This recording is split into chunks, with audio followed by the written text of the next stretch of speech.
Israel admite a perda de 2 soldados e Grupo H diz que perdeu o contato com uma unidade que estava fazendo a guarda de um dos reféns israelenses. Essas são notícias de agora do canal Eduardo Lima Anti-Imperialismo, o canal que dá notícias que a mídia não dá sobre conflitos internacionais. Bom, pessoal, em primeiro lugar, vamos falar sobre esses 2 soldados mortos na faixa de Gaza. E tem vídeos, tá, pessoal? Tem vídeos incorporados aqui com essa notícia. Eu vou deixar no primeiro comentário. Notícias e vídeos sobre a faixa de Gaza são raros, né? É um dos assuntos mais escondidos na mídia brasileira, mas a gente está aqui para mostrar o que está acontecendo. Israel admite ter perdido mais 2 soldados em Gaza. As forças de defesa de Israel admitiram a perda de 2 soldados em incidentes separados no sul da faixa de Gaza em 21 de julho. O primeiro soldado servia no 13º Batalhão da Brigada Golani. Ele foi morto por uma explosão de munição militar israelense que detonou dentro de um prédio em Khan Yunis, de acordo com a investigação preliminar das Forças de Defesa de Israel. A explosão também feriu gravemente o oficial do 13º Batalhão, disseram os militares das Forças de Defesa de Israel, acrescentando que estavam investigando mais a fundo a causa da explosão, incluindo a possibilidade de ter sido um acidente operacional. O outro soldado morto no mesmo dia servia no batalhão 7020, batalhão da 5ª Brigada. De acordo com uma investigação preliminar das Forças de Defesa de Israel, o soldado foi morto quando uma explosão causou desabamento de um prédio durante operações na região de Rafah. Os militares suspeitam que a explosão tenha sido causada por um dispositivo explosivo plantado por combatentes palestinos. As últimas mortes elevaram para 456 o número de soldados israelenses mortos em Gaza ao longo de sua fronteira desde o início das operações terrestres. As forças de defesa de Israel têm aumentado uma resistência crescente em Gaza. Tem testemunhado uma resistência crescente em Gaza, como evidenciado pelas perdas recentes e pelas imagens divulgadas pelo Movimento H e pelo Movimento JP. Ainda assim, os militares estão desenvolvendo ainda mais suas operações terrestres na faixa de Gaza. Em 21 de julho, as forças de defesa de Israel emitiram um alerta de evacuação para várias zonas em Deir al-Balah, antes de nova ofensiva terrestre na área central de Gaza. As forças de defesa de Israel acreditam ter capturado cerca de 70 a 75% de Gaza desde o início da operação Carros de Gideão em maio. A operação deveria limpar e manter a maior parte da faixa de Gaza, mas não está claro quanto do enclave está de fato sob o controle de tropas terrestres. É impossível saber quanto o exército de Israel está conseguindo capturar na faixa de Gaza, porque muitas vezes, depois que eles dizem que capturaram uma área, combatentes do Grupo H aparecem nessa área, ou seja, desmentindo, né, a notícia com seus ataques e tudo mais, tá?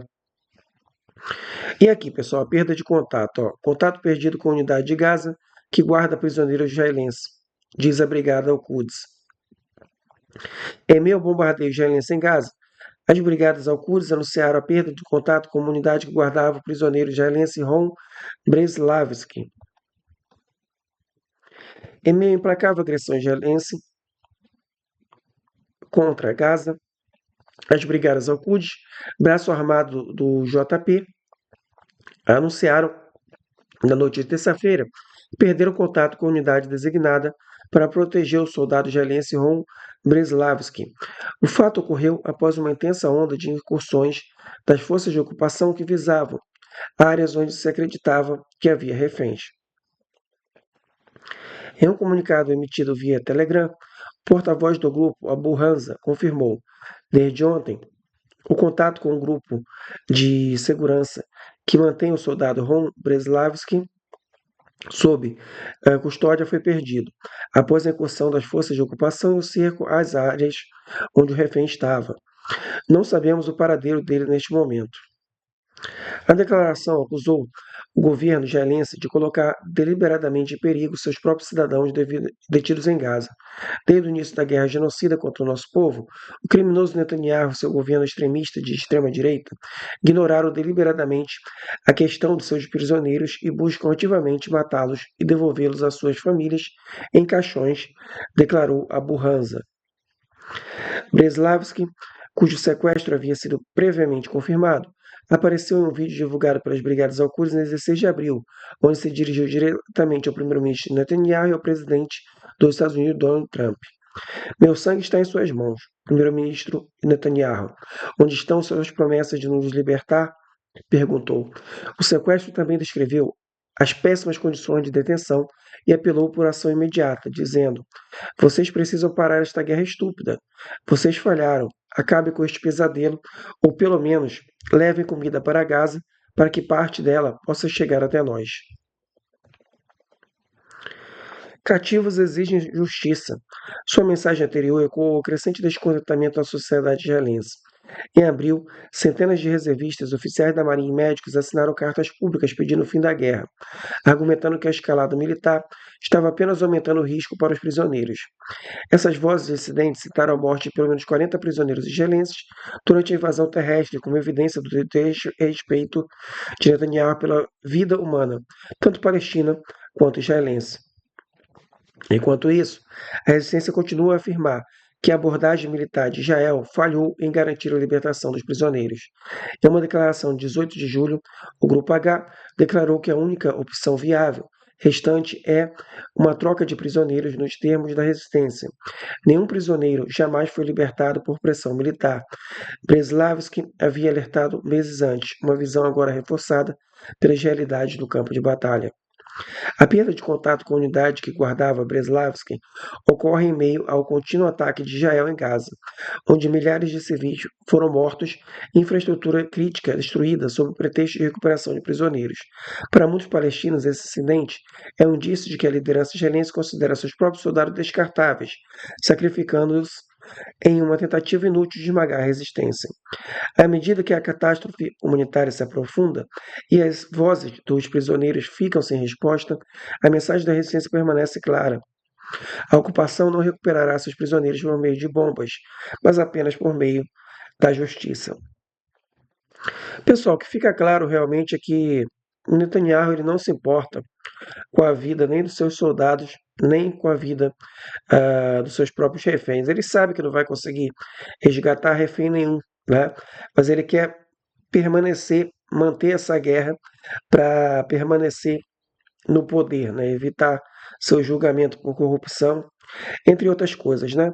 Ah, isso mostra claramente aquela guerra que ele iniciou contra o Irã, mostra claramente que essa ideia de que Estados Unidos e o Netanyahu se preocupam com o povo judeu, com a proteção do próprio judeu, é besteira. O próprio povo judeu, judeu israelense, né, é bucha de canhão desses interesses dos Estados Unidos e de Israel na região, tá?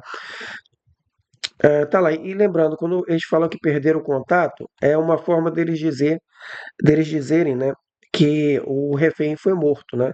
Agora a gente não sabe qual circunstância, né? Por que eu falo isso? Porque o porta-voz do Grupo H já disse que os seus membros do Grupo H já tiveram ordens ali de executar o refém se eles perceberem que aquele local onde eles estão está sendo invadido por uma tropa israelense, tá? Então, como eles não dão detalhes, esse refém pode ter sido morto num bombardeio israelense, né? Mas também uma tentativa de incursão de forças especiais em algum determinado local em que estava esse refém. O que mostra mais uma vez que é praticamente inútil tentar resgatar esses reféns ao invés de negociar um acordo. Mas é um assunto sensível, um assunto complicado, mas temos que falar aqui no nosso canal. E lembre-se, eu vou deixar no primeiro canal aí os vídeos que estão incorporados aqui no site South From. Então você clica nesse primeiro comentário, vai aparecer o site em inglês, você desce e vai aparecer vários vídeos ali. Você clica para assistir e diga se você conseguiu assistir o vídeo, tá? E coloque aqui nos comentários se vocês conseguiram assistir o vídeo pela TV ou pela TV é mais difícil, mas enfim, assistiram pelo celular ou pelo computador, tá? Ou pelo tablet e tal. Diga, eu consegui assistir pelo tablet, consegui assistir pelo computador, consegui assistir pelo celular, só para eu saber se vocês estão conseguindo assistir esse esse vídeo, tá? Esses vídeos. Obrigado, curtam o vídeo, compartilhem nas redes sociais e se alguém acha meu trabalho importante, doe qualquer quantia para o endereço do Pix que aparece na descrição. Até a próxima.